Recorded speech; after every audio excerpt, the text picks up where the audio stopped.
Hello again. Today I'm going to take up where I left off last time in the section on rhythm. I got almost all the way through that section, but there were a couple things that I feel like I should go over, and then I'm going to start to talk a little bit about music notation. And the pages in the book that I'm referencing, if you have the 9th brief edition, would be actually, I'm going to start at page 32, and then the section on notation begins at page 33. So the two specific things that I wanted to mention within the section on rhythm are accent and syncopation. This is right at the top of page 32. And once again, I'm going to slightly differ with the book on the definition of syncopation in particular. Again, and as I said last time, I do this sometimes. I sometimes have a slight difference of opinion on maybe the precise definition of something. And again, it's not that I'm going to try and trip you up on the test or that you have to worry about which definition is correct. I'm just going to give you my particular take on what syncopation is. So one thing that they talk about here first is an accent. And their definition of an accent is correct. And really this is something that has more to do with dynamics than with rhythm. But they stick it here in the section on rhythm because then they use the concept of the accent to define what syncopation is. And here's where I think they get a little bit off. Anyway, their definition of an accent is perfectly good. They say here that an accent is when a note is emphasized by being played louder than the notes around it. That's what we call a dynamic accent. And it's a dynamic accent because it involves dynamics, volume. So if we have a certain note in a string of notes and we play that one louder, we could say we've accented it. Now, there are actually other ways to accent notes. There is something called an agogic accent, and that is when we accent a note by slightly delaying it in time or maybe playing it a little bit early in time. So that's accentuating or making a note stand out by displacing it in time somewhat. But usually when musicians talk about accenting a note, they're talking about the dynamic accent, playing it louder. So that's the definition that we're going to work with. That's what an accent is for our purposes, a dynamic accent. Now, here's where the problem is. Their definition of syncopation is as follows. When an accented note comes where we would normally not expect one, the effect is known as syncopation. A syncopation occurs when an offbeat note is accented. That is, when the stress comes between two beats. And they give an example. Now, the problem with that is we don't really necessarily have to have an accent on a note in order for it to be syncopated. That is, we don't have to play it any louder. What syncopation really is when a note is emphasized in some way. It doesn't have to be dynamic. It could just be the fact that it appears at all.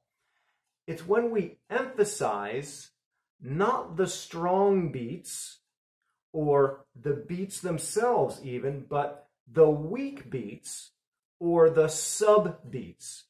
When we have notes appearing and when they are appearing in a sort of a prominent way, right? Not on the beats themselves, but in between beats, or not on the strong beats, but on the weak beats, that's what syncopation is. Now remember back last lecture I said that within each of the different meters that we learned about, there are strong beats and there are weak beats. The strongest beat is always the first beat of each measure, and that's what defines what a meter is.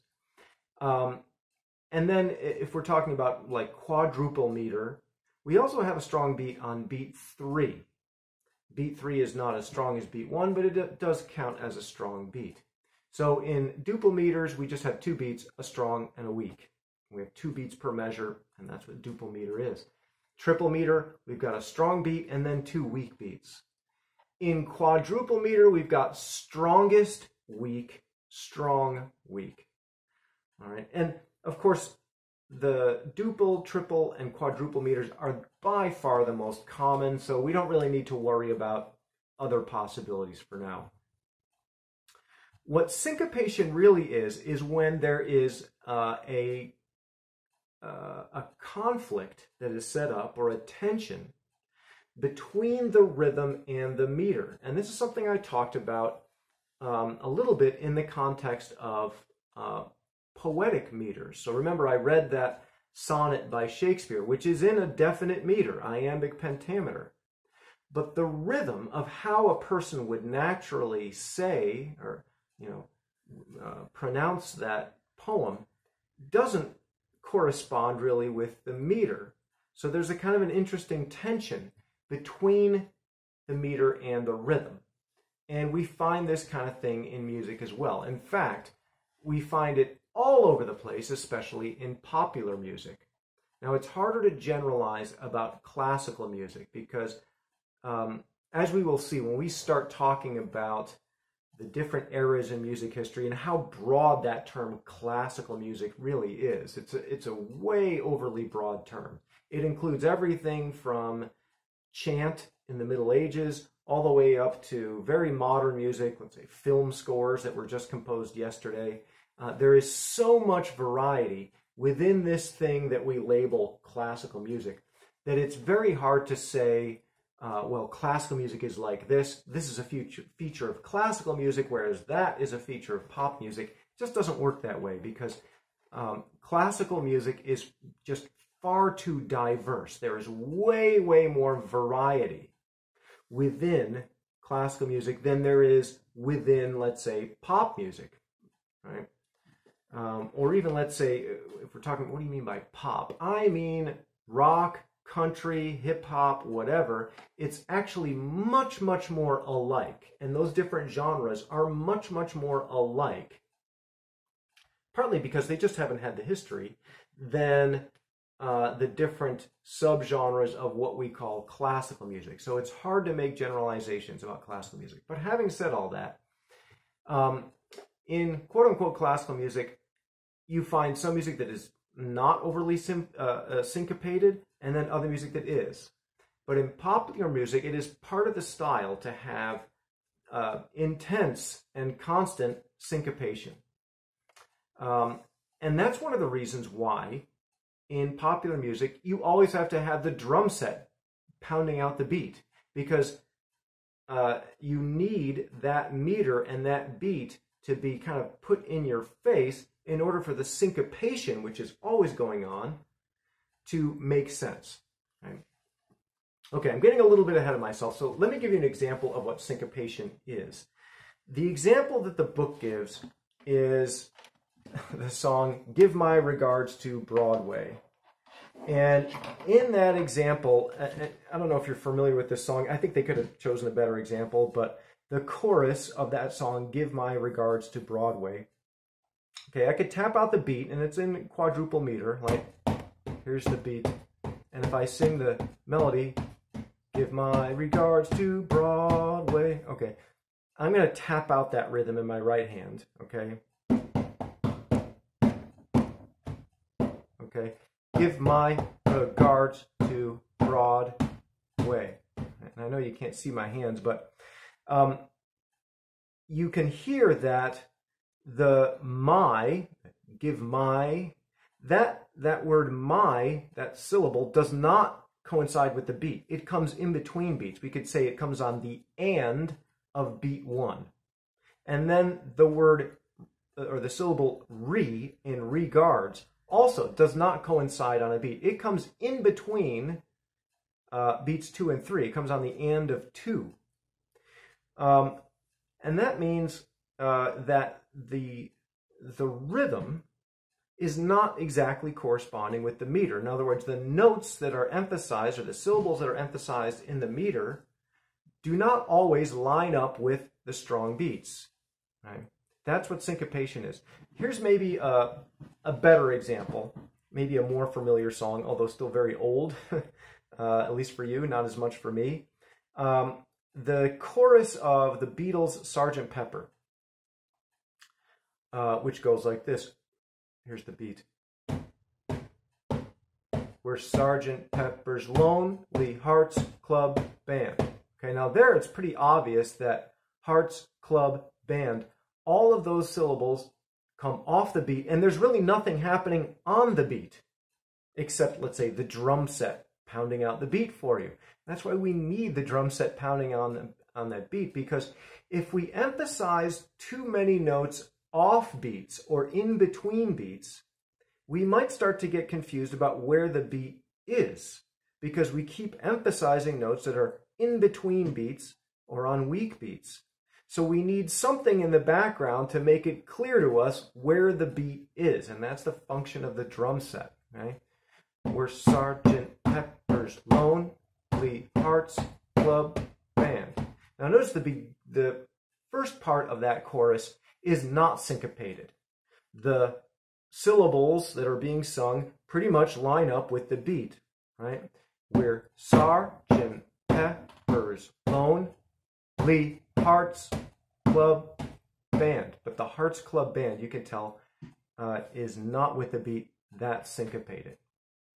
Syncopation is just pervasive. It's all over the place in popular music, to the point that people who grow up, let's say, singing pop music, or are more familiar with pop music, and then they try and sing certain types of classical music, they sometimes have a hard time singing on the beat. They always want to be like half a beat early, because that's the style that they're used to. Right? And again, it varies depending on the era and the composer how much syncopation you might find. Beethoven, for example, used a lot of syncopation in his music. That's something that he's known for. Right? Other composers maybe less so. Okay, so I just kind of wanted to clear up that that definition of syncopation. It doesn't necessarily have to involve accents. It's when we emphasize by whatever means, maybe just by the fact of consistently having notes occur not on the beats or not on the strong beats, but in between beats on a sub beat, right? Or on the weak beats instead of the strong ones, right? And I guess I should remind, well, what do you mean by sub beats? Well, as we will see when we get into music notation, which I'm going to talk about next, of course, let's say in a measure of 4/4 time, we have 4 beats, but that doesn't mean we have 4 units of time, right? There's actually kind of, you could almost infinitely break down the amount of time, right? Because, for example, for every beat, let's say these are quarter notes, and there's 4 of them, so it's like 1, 2, 3, 4. Well, within the same amount of time, we also have subbeats, right? We have, for example, what we would call eighth notes, and we'd have to think like 1 and 2 and 3 and 4 and 1 and 2 and 3 and 4 and. So those are units of time also. We also have, as we will see, 16th notes. So going back to our original quarter notes, okay, 3, 4, 1, 2, 3, 4. We also have 1, 2, 3, 4, 1, 2, 3, 4, 1, 2, 3, 4, 1, 2, 3, 4. We have the possibility of 4 subbeats sort of contained within each one of those beats. Right? We could go even farther. We could divide each beat into units of 6 or units of 8 or on down. Okay, so there's it's sort of like if you keep dividing finer and finer, you could ultimately have kind of like infinite amounts of time within a finite measure, which seems kind of contradictory, but it's possible. So you have to think of time as being sort of like a continuum. Just because we are in 4/4 time, which means that there are 4 beats and each beat is represented by the quarter note, it doesn't mean that time is limited to only 4 of something. There's actually an unlimited amount of time in there. Now, for practical purposes, a composer can only access so much, we can only have so many notes because of just like the physical difficulty of singing or playing an an unlimited amount of notes within a given amount of time. There are like human limitations in how fast our fingers can move or even how much our ears can deal with. But time within a measure, we can talk about the division of the measure into, let's say, 2 or 3 or 4 beats, but that's not where it ends. We also have subdivision, which is the division of beats into smaller units. And those smaller units could also divide into smaller units. All right. So this gives a little preview of what I'm going to talk about next, which is music notation. And there are 2 main aspects of music notation. There's the rhythm aspect, which I just gave you a little foreshadowing of, but also the pitch aspect. Some of this you might be familiar with already. But I'm just going to say off the bat, and I said it last time, I am not going to expect you to be able to read music. I'm not going to have questions on the test like, tell me what note this is, or tell me what time signature this is, or tell me if this is an 8th note or a 16th note. I'm not going to get into that, but I do want you to know the principles of music notation. So you are going to need to know, for example, what a staff is, or what a clef is, or maybe what a ledger line is, right? Or let's say what a dot does in rhythmic notation. So now I'm on page 33, and we will start with the familiar, with notating pitch, and the familiar 5 lines and 4 spaces called the staff. One thing to keep in mind is the modern system of notation we have now is not the only one that's possible. And it was not invented all at once by somebody. It evolved over a very, very long time. And we'll talk a little bit about how that evolved, I guess, when we get to the Middle Ages, which is when modern music notation first started to develop. But it's kind of an amazing thing, actually, that it developed the way that it did, because it, unlike, for example, I think, like if you study language, you realize very quickly how inconsistent, especially if you try and study a foreign language, but English, for example, is full of inconsistencies and weird rules and exceptions to those rules, etc. And it would have been much better if some one person had just thought up language and done it totally logically and consistently, and we wouldn't have to remember these weird exceptions to rules like I before E except after C and all that kind of stuff. Music notation evolved gradually, like language, notation of written language, but it's actually much, much more logical. There's only a few things that I would quibble with. Like if I had to reinvent music notation, I wouldn't really change a whole lot because it's really good. So starting with the fact that, for example, you have 5 lines and 4 spaces. And, even if you've never read music before, you could probably figure out that, oh, okay, the notes that are lower on the staff, that's what we call the 5 lines and 4 spaces, the staff, are lower in pitch, and the higher notes are higher, okay? And you can have notes that are on the space and notes that are on the line, right? And that makes sense, but then you think, well, wait a minute. That means that in a given staff, we could only have, 9 different notes? Because there are 5 lines and 4 spaces in between them. So that allows for 9 different notes. But there's way more different notes than that. Obviously, you might be aware there's 88 keys on a piano. How can we possibly indicate all the different notes if all we have are 5 lines and 4 spaces? Why aren't there more lines and spaces? Well, this has to do with the way our brain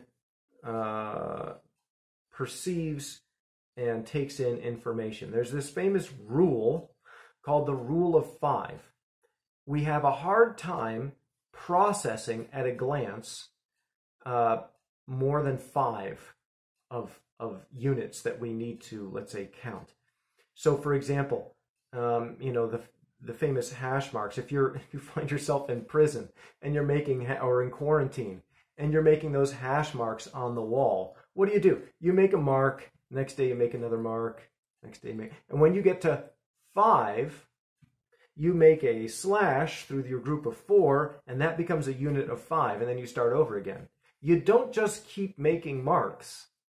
Why? Because you would just have to go back and count all the marks anyway. It's not very helpful. But if you can put a slash through every, a group of 5, then you can glance and you can easily say, oh, okay, I've been in jail for 20 days or whatever it is. Similarly with music notation, if we had more than 5 lines, we would have to start counting lines in order to figure out what note we were looking at. Like, wait a minute, is that on the 3rd line or the 4th line? Let me count. Right?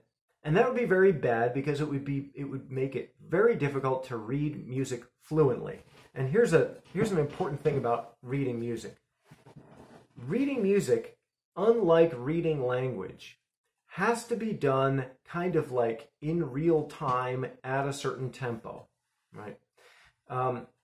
Unlike reading, let's say reading a book, even if I'm reading out loud to a bunch of people, I can kind of read at my own pace. I can take pauses here and there, and everyone will understand what I mean. But in music, you can't do that. You kind of have to read at a certain tempo. You have to decide on the tempo, hopefully the correct tempo that the composer indicated. And you can't stop. You can't pause, at least without ruining it, So music has to flow through time. And so the system of notation has to be very easy to take in at a glance. It has to be easy to read. It has to conform with what our brains are capable of. And if we had to count the lines and spaces in order to figure out what note we were looking at, it just wouldn't work. So we only have 5 lines and 4 spaces. Now, we actually have additional spaces on top of the staff or below the staff. So actually we have 6 spaces and 5 lines. It's just that the outermost spaces are are outside of the staff itself, but they are there. Okay, well, what if we need pitches that are higher or lower than that? Well, there are a couple things we can do. We can add little additional lines called ledger lines, and we can add these above and below the staff. And because the ledger lines don't go the entire length of the music, we just have them there when we need them, they aren't confusing, right?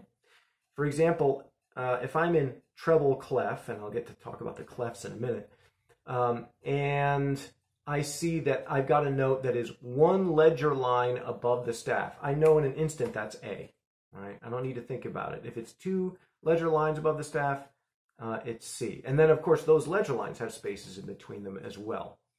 And this system works really well. Okay, so ledger lines are additional lines that are added above or below the staff for notes that are higher or lower than the staff can accommodate. Now, an important thing to note is that the staff itself is meaningless until we stick a clef on it. Clef is simply the word for key. It's actually the French word for key. And it's a key not in the sense of like a piano key or a musical key. It's like a map key. It's a symbol that tells us what the lines and spaces mean. Right? I'm going to flick my monitor off here so it doesn't keep on flashing and then turning off. So you're probably all familiar with the treble clef, which is sort of like the symbol that people often use to mean music itself. It's that up, that vertical line and that squiggle that goes like this. The treble clef is just one of several different clefs. And as soon as we stick that clef there at the beginning of the staff, now the individual lines and spaces have a definite meaning. They correspond to certain pitches. And actually the way that treble clef is designed, you've got the familiar line and then this curve, right? It goes sort of like this. The lower part of the curve, and a lot of musicians even don't actually know this. In the case of treble clef, the lower part of the curve forms sort of like a bullseye or like a gun sight. And the line that goes right through the middle of that bullseye, which happens to be the second line up, usually, What that clef is there is to sort of put a bullseye on the note G above middle C, right? And once we know that that line corresponds to G above middle C, then all the rest of the notes can make sense because, oh, the space above that must be A above middle C, and the space below it must be F above middle C. And the middle line of treble clef is B above middle C, etc. Again, I don't need you to know what the notes are, just the principle. The clef is a key like a map key. You look at a map and there are all kinds of symbols on there and you might not understand what they mean until you look at the key and say, oh yeah, I see a little picture of an airplane, that means there's an airport. See a blue line, that's a river, etc. Right? So that's what the clef does. Now there are several different clefs. The most familiar is the treble clef and the bass clef. The bass clef, and I'm over here on page 34, where you can see pictures of both treble and bass clef. The bass clef is simpler in shape. It's just sort of a, looks kind of like an elaborate apostrophe or comma. But the important thing about the bass clef is those two dots. The two dots are meant to go to sort of bracket the line that will correspond to the note F below middle C. Right? So you've got that curve and then you got the two dots. The line running between the two dots is F below middle C. And if I know what that one note is, then I can figure out the rest of them. Right? Now notice the treble clef covers notes above middle C. The bass clef covers notes below middle C. So this is another way that we can deal with the problem of so many pitches, but only 5 lines and 4 spaces on a clef. We can on a staff. We can use different clefs to designate different ranges. So treble clef is for higher notes and bass clef is for lower notes.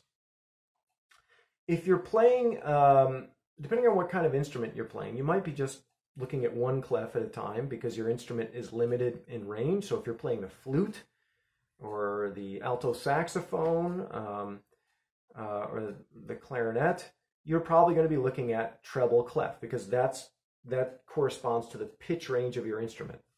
If you're playing a tuba or the string bass or whatever, you're going to be looking at bass clef.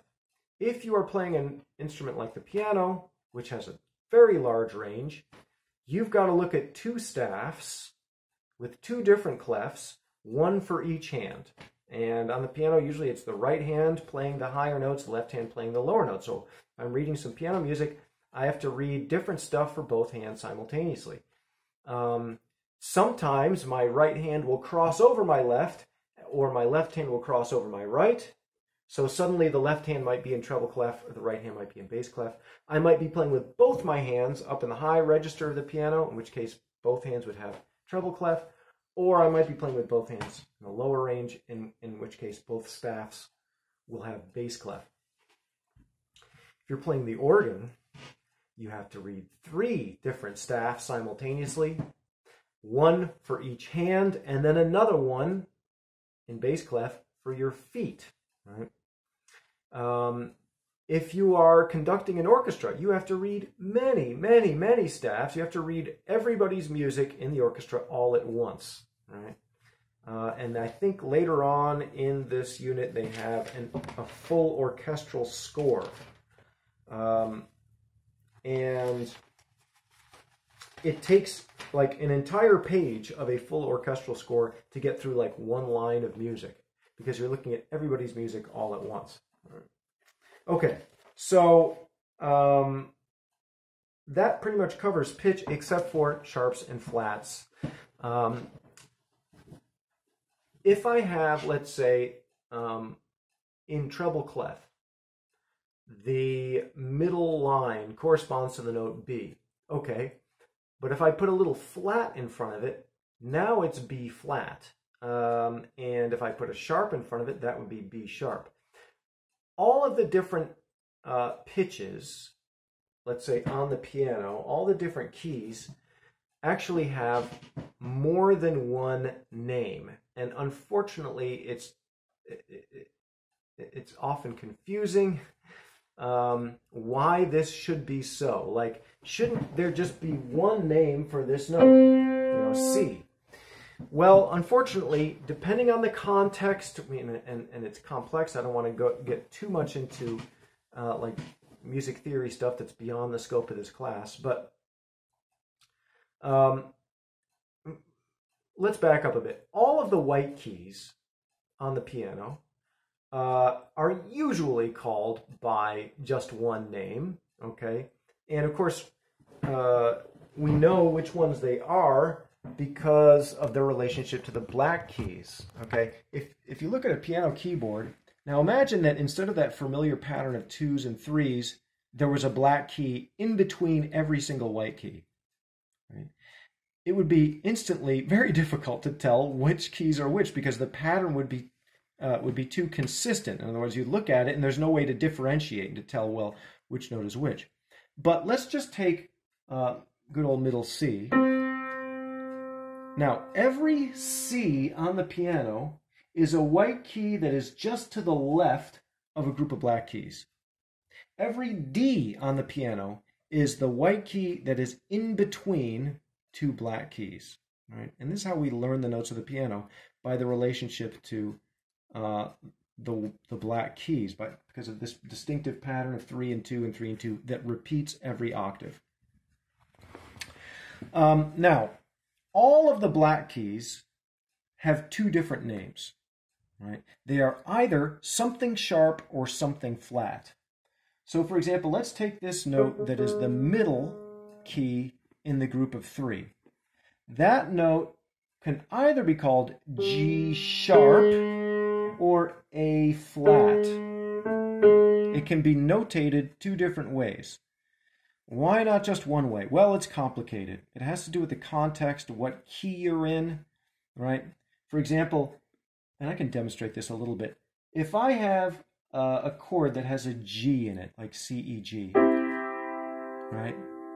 And then I have C, E, G sharp. The expectation, if I write it as a G sharp, is that the next note will be A, right? And if I write it as an A flat, then the expectation is that it's going to move down and the next note is going to be G, right? And again, that's a little bit, I don't want to get too much into complex music theory stuff, but that's the reason, basically, that all the black keys have two different notes, something sharp or something flat, right? So if we go from, let's say, D to the black key immediately higher, that is to the right on the piano, what we've got is D sharp. If we go from D to the key that is immediately, the black key that's immediately to its left or lower, we get D flat. But D flat also, we could call it, that key functions as C sharp, because the next key down is C, and the next white key. So if we go up to the next black key higher from C, we have C sharp. This relationship between C sharp and D flat, two different notes, they're written differently, but they share the same key on a piano. We call that enharmonic, E-N-H-A-R-M-O-N-I-C, enharmonic, meaning two different notes that are essentially, that sound the same but are spelled differently. Now this gets into actually very complex issues of tuning. Correctly understood, actually, C sharp and D flat should not be the same pitch. And a string player or a singer will not actually play them exactly the same. They will play a C sharp a little higher than a D flat. Unfortunately, on the piano, I don't have a choice. We've only got one key that has to do the job of C sharp and D flat, right? But on an instrument like the violin, where you can just move your finger ever so slightly and get a slightly higher pitch, or a singer, you know, which has sort of a kind of an infinite spectrum of pitches, a sort of a continuum of pitches within a finite range, you can actually sing a C sharp a little bit higher than a D flat. Okay, so I think now I've pretty much wrapped up. We do, by the way, we also have other what are called accidentals. So a sharp or a flat in front of a note is called an accidental. So there's nothing accidental about it. It's just telling you that not to play basically the white key, but the black key that is half step sharp up or down. It's more complicated than that, actually. There are white keys that are sharp. So for example, let's look at good old middle C again. Okay, here it is. Notice that there is no black key between B and C. And there's also no black key between E and F. Okay? So you would think that that might mean, well, there must not be a note called B sharp, because there's no black key in here. And there must not be a note called C flat, because there's no black key in here. Actually, there is. B sharp shares the same key on the piano as C. Sometimes this sound is C, but sometimes, for logical reasons that I can't get into because it's too complicated, sometimes it's actually B sharp. It will be B sharp if the next note is expected to be C sharp. Let's put it that way. That's sort of a simplified way of giving the reason why. Same thing here with E and F. Here's E, here's F. There is such a thing as E sharp. It's here. And there is such a thing as F flat. It's here. Right? And if that wasn't bad enough, there's also double flats and double sharps. Book doesn't get into this because they don't want to scare you. But for example, here's C. Okay. That means that this is C sharp. Now it could also be D flat, but I'm deciding it's C sharp. This note, you'd say, okay, that's D. Yes, it is, but sometimes we would call it C double sharp. There's a logical reason, which I won't get into. This note could sometimes, now double flats and double sharps are rare, but they do happen in music. So this note could be C double sharp, or it could be E double flat. So here's E flat, and you say, okay, that's D. Well, yeah, most of the time it is D, 99% of the time, but it could possibly be called E double flat. All right.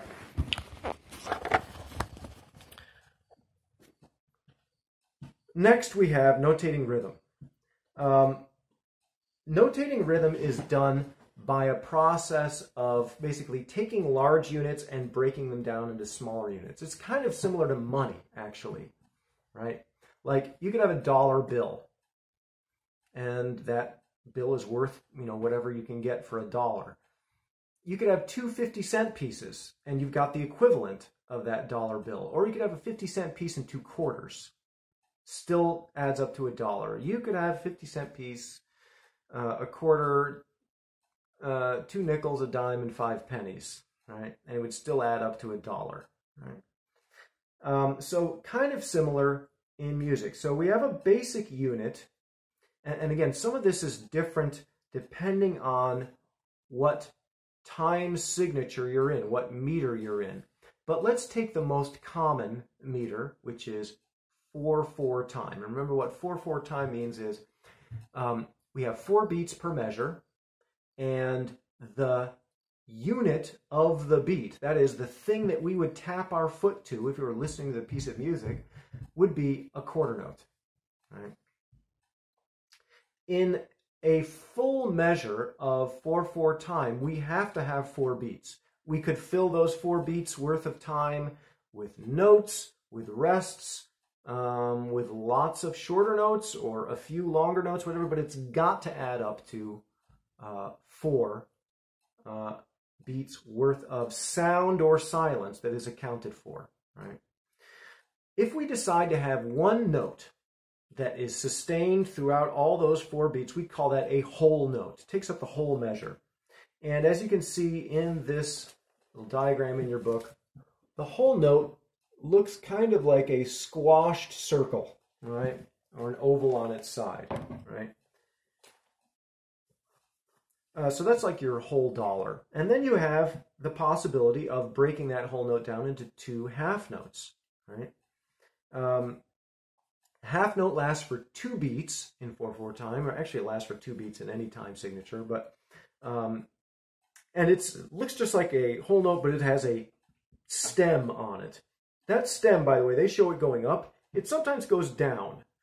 The purpose of the stems is not only to help us distinguish, let's say, between half notes and whole notes, because they would look identical without the stem, but it also is a way of telling the eye and the brain very rapidly whether it's a higher note or a lower note, because higher notes tend to have the stems going down and lower notes have the stems going up. It's ingenious.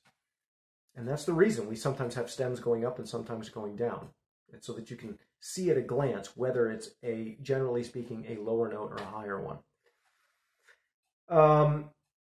And then we have quarter notes, okay?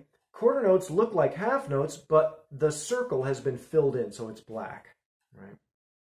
Then we have the possibility of eighth notes. So we can break a quarter note down further into eighths. Now here's where the analogy to money breaks down, because you can imagine, you know, like a whole dollar, like a whole note, and half notes are like 50-cent pieces, and quarter notes are like quarters.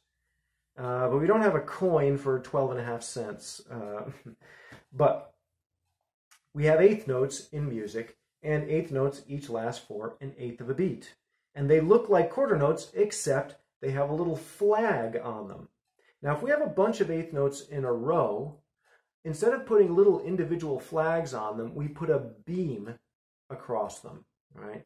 And that's, again, that's a visual aid. We beam these eighth notes, usually in groups of 4, so that you can glance at them and say, okay, 4 eighth notes, 4 eighth notes, you know. The only time we see a lot of, in music, individual eighth notes without a beam is in vocal music, when we want to make it clear that, let's say, this individual note corresponds with this particular syllable of the text. So in that case, rather than beaming them all together, we leave them separate so that we can make it very obvious which syllables of text are going to be sung on which individual eighth note. And then beyond eighth notes, all we need to do in order to get smaller and smaller subdivisions like 16th notes, 32nd notes, 64th notes, even 128th notes, we just add more layers to that flag. So you can see that a 16th note has sort of a double flag. And if we beam them together, we have a double beam instead of a single beam. That's how we can tell a 16th note from an eighth note. Okay, now, you know, this is all well and good. So that means we can have notes that last for an entire measure, for half a measure, for a quarter of a measure, an eighth of a measure. What if we want to have a note that lasts for 3 beats?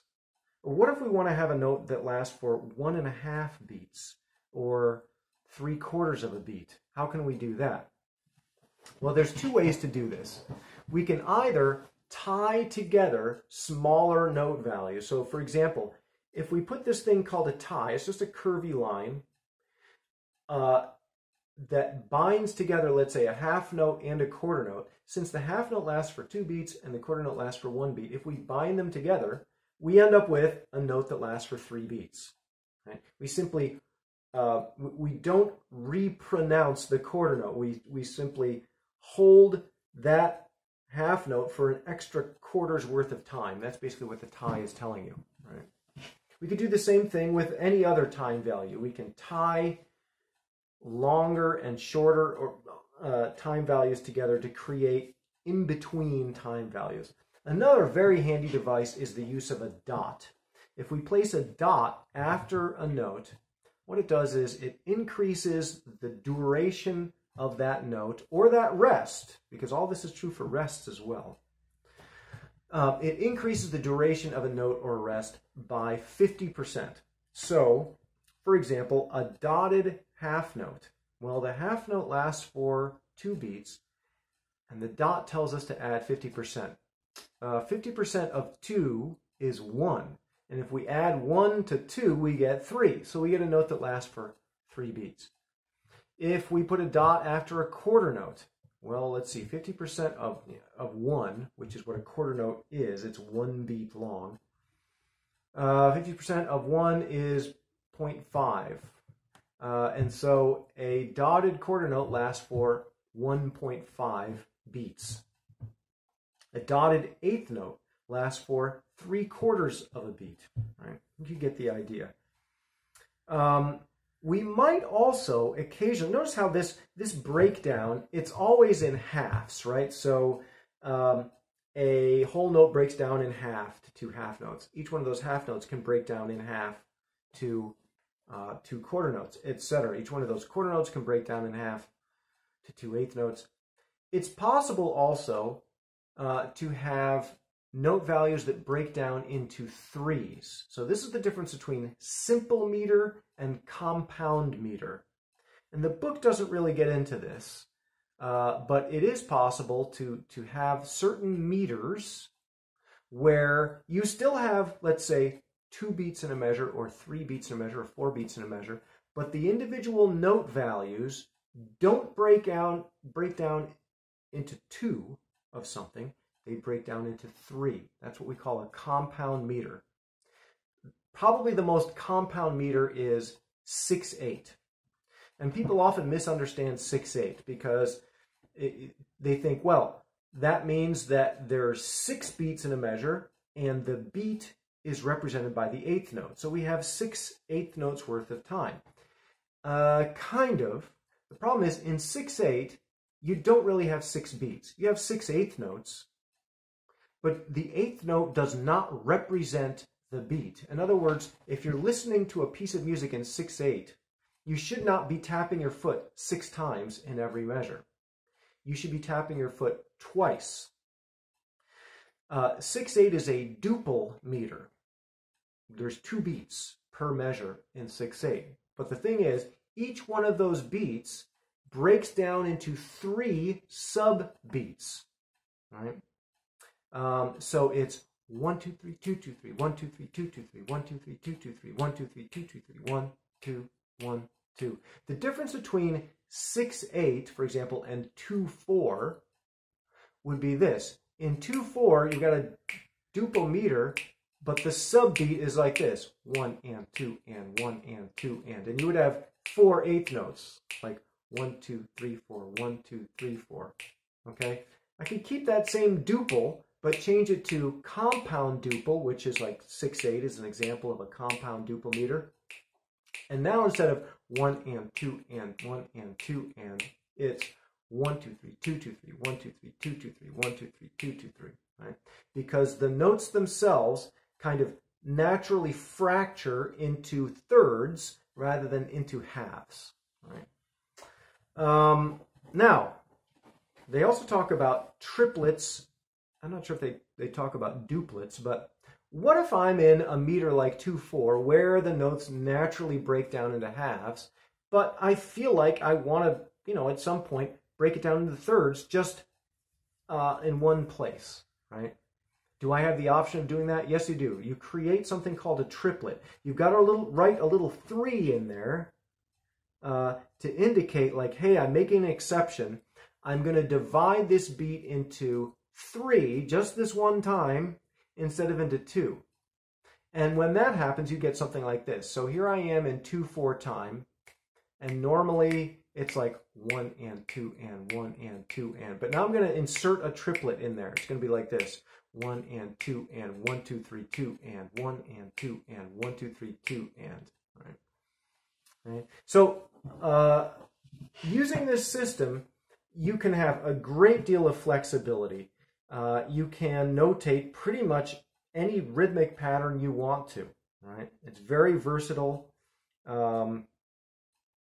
Now, as I mentioned earlier, everything that I said about notes also applies to rests. So we have whole rests, we have half rests, we have quarter rests, eighth rests, 16th rests. So we have to account for all of the time in a measure of music. We can't just leave the page blank and assume that that's going to mean silence. We have to deliberately write in the rest, and we have to make sure that all the time is accounted for, and that every, like if I'm in 4/4 time, that every single measure has 4 beats worth of time, whether that time is taken up with sounds or silences. And we can put dots on rests to make them last longer as well. We can tie rests together if we need to. Okay, next thing that they talk about is notating meter. And the way that we do this is very simple. At the beginning of a piece of music, at the very beginning, like just after the staff, which tells you what the pitches are, we will have a time signature or a meter signature. We usually call it a time signature that tells us what meter we are in. And that's mentioned very briefly at the bottom of page 35. And the way these time signatures work, the upper note, it's always the number, there's always 2 numbers stacked on top of each other. The upper number tells you how many beats there are in a measure. The lower number tells you what unit of time is going to represent the beat. But it's kind of confusing. This is the one area, by the way, if I could redo music notation, I would definitely change time signatures because they are confusing. So for example, 4/4 time. It does mean 4 beats in a measure, but the thing that there are 4 of, in other words, the unit of beat, is not really 4, it's a 1/4. It's a quarter note. What 4/4 time really means is 4 quarter notes per measure. And you are going to tap your foot with the quarter notes, right? What 6/8 means, it's not really there are 6 beats and each beat is represented by the 8th note and you're going to tap your foot 8 times in each measure. That's not what it is.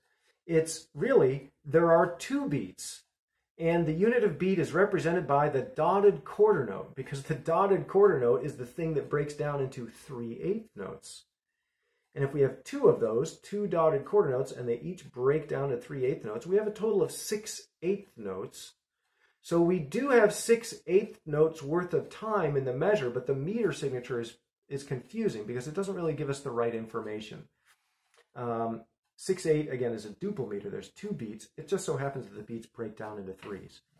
I'm not going to get into that level of nitty-gritty on the test. You don't have to really worry about compound versus simple or whatever. This is the way I like to teach. I like to actually teach the course, not so much as geared towards you're doing well on a test. Of course, if you're following this stuff, if you're reading the book, you're watching the lectures, you'll probably do okay on the test. But I like to actually teach and give the correct information, a little bit more complete information sometimes than the book does. Okay. Next section we'll deal with is melody, and I'm going to wrap it up here because you can see I'm running a little bit over my 50 minutes I'm trying to keep it to. So read the section on melody, which begins on page 36, and we'll talk about that next time. See you then.